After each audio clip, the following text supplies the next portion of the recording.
Friends, special food with आरतीमध्ये तुमचं मनापासून स्वागत. तर आज आपण बघणार आहोत बटाटा सँडविच.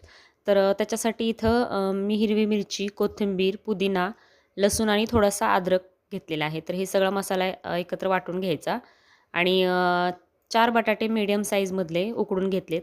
तर ते स्मॅशरनी स्मॅश करून घ्यायचे आणि आता फोडणी देणार आहोत आपण बटाट्याला. तर कढईमध्ये तेल गरम झाल्यानंतर मोहरी, जिरे आणि कढीपत्ता टाकून आपण जो वाटलेला मसाला आहे तो टाकून घ्यायचा आणि छान परतायचा आणि पाव चमचा हळद टाकायची. आता हे सगळं छान परतल्यानंतर आपण जो स्मॅश केलेला बटाटा आहे तर तो बटाटा टाकून 1 ते 2 मिनिट छान परतून घ्यायचं.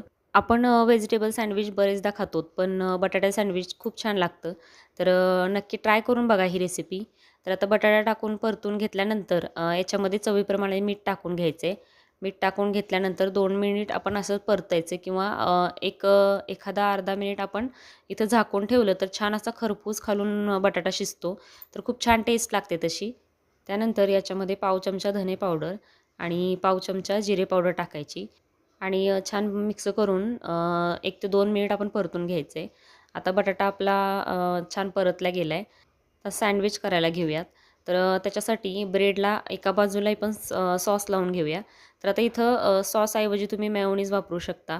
मी इथं टोमॅटो सॉस वापरला आहे. सॉस छान चमच्याने स्प्रेड करून घ्यायचा आहे. त्यानंतर आपण जे स्टफिंग बटाट्याचं बनवले आहे ते त्याच्यावर ठेवायचे.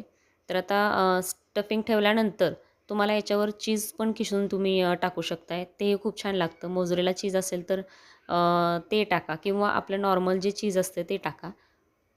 आता बटाटे सँडविच आपलं तयार आहे. तर आता हे खरपूस भाजून घ्यायचं.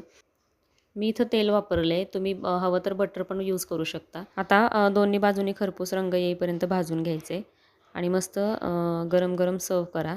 खूप छान होतात हे सँडविच. नक्की ट्राय करून बघा आणि चॅनलवर नवीन असाल तर चॅनलला सबस्क्राईब करा आणि रेसिपी आवडल्यास लाईक जरूर करा आणि तुमच्या फ्रेंड्सबरोबर जास्तीत जास्त शेअर करा.